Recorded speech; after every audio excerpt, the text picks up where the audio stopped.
Hey everybody, welcome back to Vital Vessels. It's Christine again, and I am sitting here with an extra special guest, and I know I say this every single time, but this is Cara, and she is not just a one-time living organ donor, she's a two-time living organ donor, and I brought her in today. I didn't know she was local when I saw the video, and here she is, and we're going to jump right into an interview with her and find out all about her journey in organ donation. So first of all, welcome to Vital Vessels. Thank you. Thanks for having me. I'm excited. So glad you're here.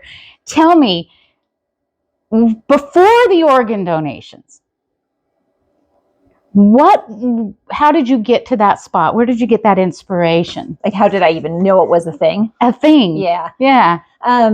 So I'm in the medical field. So you would think that I would, know that, but it's pretty far out from what I do, which is OBGYN. And so of course I knew that people donated to friends or family members and that living organ donation existed, but I didn't know that you could just sign up and be a non-directed donor and they would give it to like whoever wants it. Right. Cause I didn't know anybody that needed an organ. And so I had a girlfriend from med school who donated to her husband.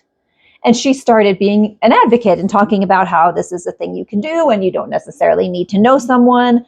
And so that got me interested in it. And then I started looking into it. And that's one of the reasons I'm happy to share my own story, is because I learned about it from someone else that was willing to talk about it. And I wouldn't have ever started the process if she hadn't been so open about her journey. So you started looking into it, and what happened that first time you filled it out?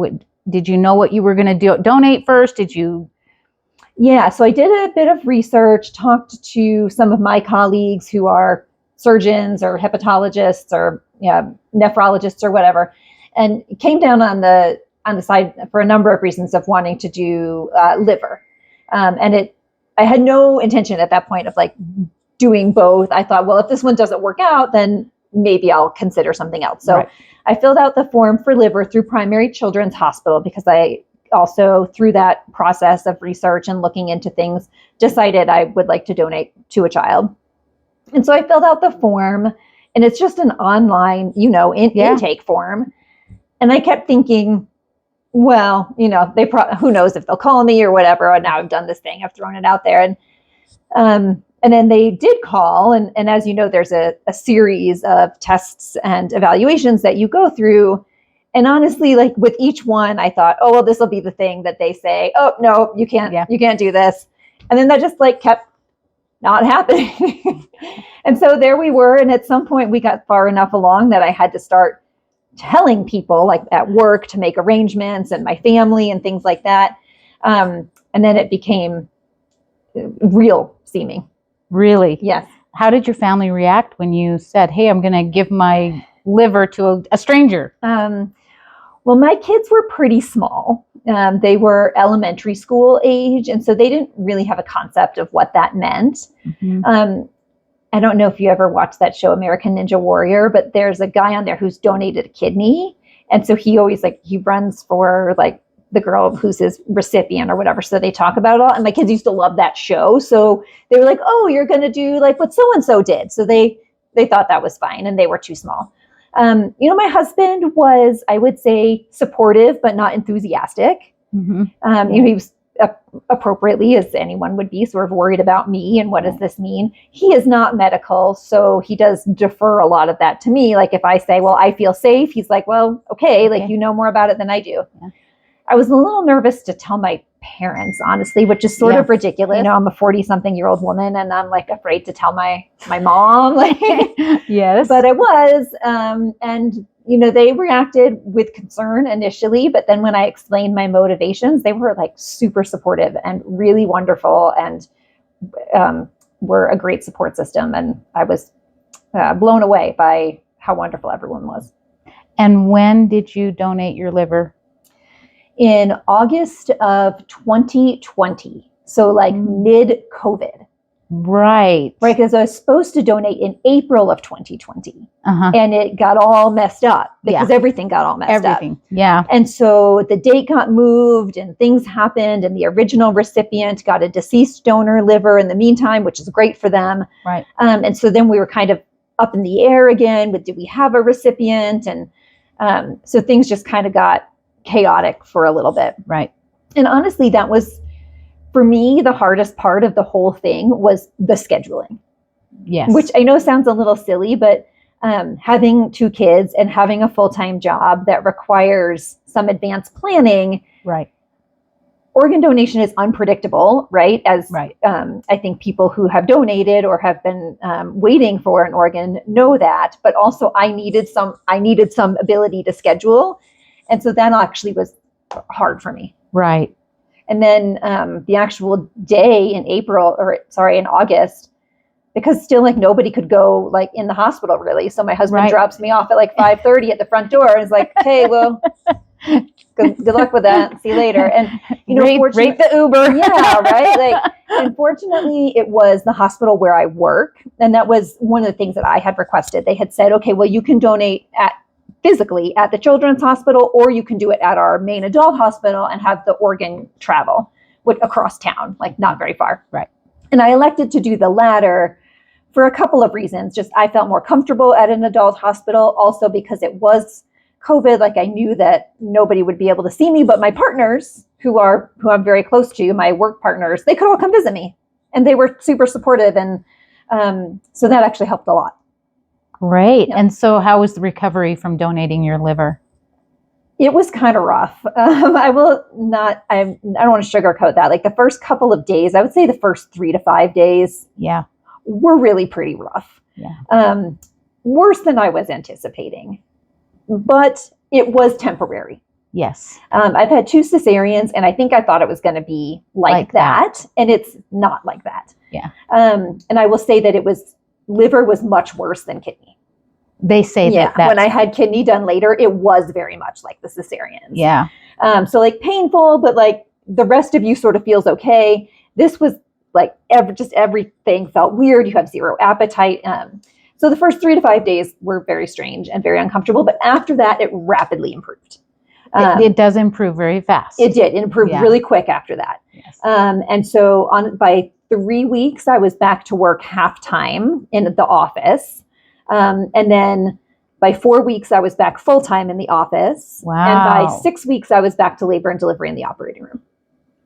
That's so amazing. Like the first 3 to 5 days was rough, but after that, and if I could do it again, I would. I did figure out, I was non-directed, so I didn't know who my donor or my recipient was, but I did, through a series of like Facebook sleuthing, actually figure it out. Yeah. And we're very close now, so I feel fine saying this. Was it a child? Yeah, so it was she was a child. 10 months old at the time. 10 months old. And her mother had posted a video of her like waking up from surgery and doing better. And I just watched that like over and over and over again, which I know sounds like kind of weird now. And I would feel weird saying it if I didn't know them and have a good relationship with them now, because it sounds kind of stalker. But during my first like 3 days, I was like, okay, this is why I did that. That's why I did that. That was the reason.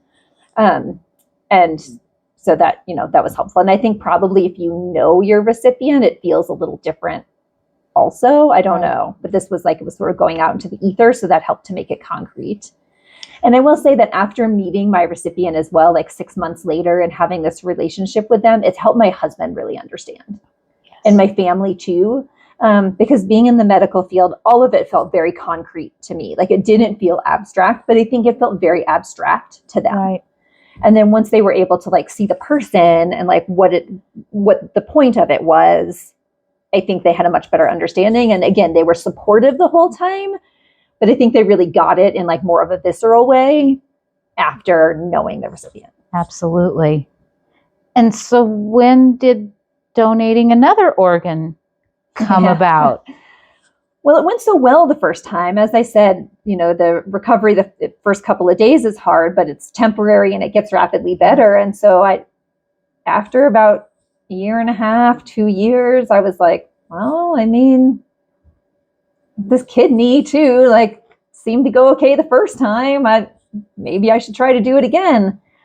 And so I did the same process. I filled it out online, and it turns out, and I didn't know this, but it is very interesting that the process for liver and kidney is very, very different, in particular with non-directed donation. Mm-hmm. So for kidney, there is something called the National Kidney Registry, and there are other similar organizations that are, I think, nonprofit organizations that they're sort of not, you know this, but they're for your viewers, they're sort of national clearinghouses for living donors. And so they started out as helping with paired donation, and eventually they got to the point where you can be a non-directed donor, and it kind of like goes into the pool, and it can set up a chain or whatever.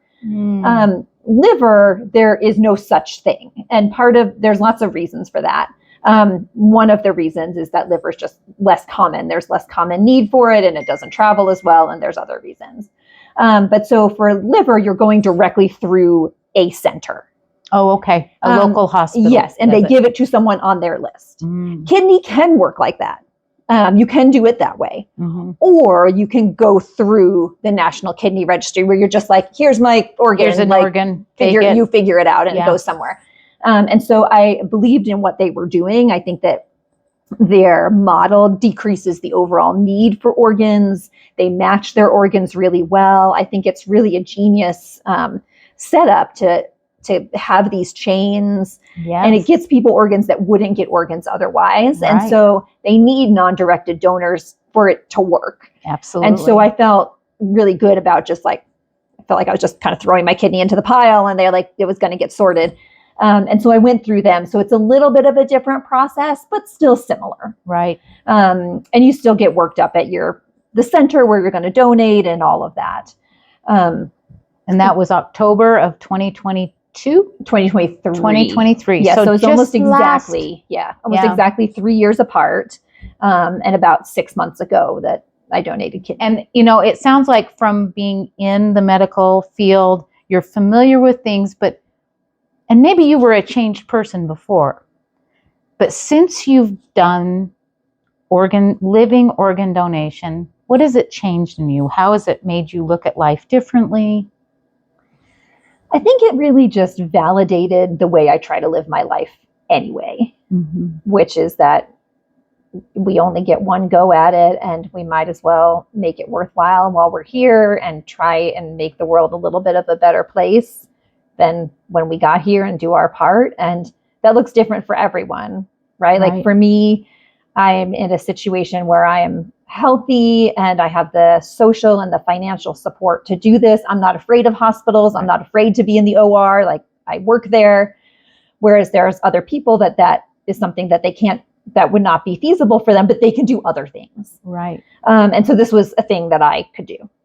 Nice. And when I heard about it, I use this analogy a lot. I don't know if it'll resonate with you, but knowing that I could do it, like once I knew that it existed, it almost felt as if I was like walking through the woods and I came upon like a person drowning in a lake, right? Like I know that person's there. So like now I need a good reason to not go out there. Right. Right. Like, it's not like, why did you do it? It's why wouldn't you do it? Right. And there are lots of good reasons to not get in the lake. Like maybe you can't swim. Maybe you're racing the anti-venom to the next town. Like, I don't know. So there's lots of good reasons also to not do organ donation, but none of them applied to me.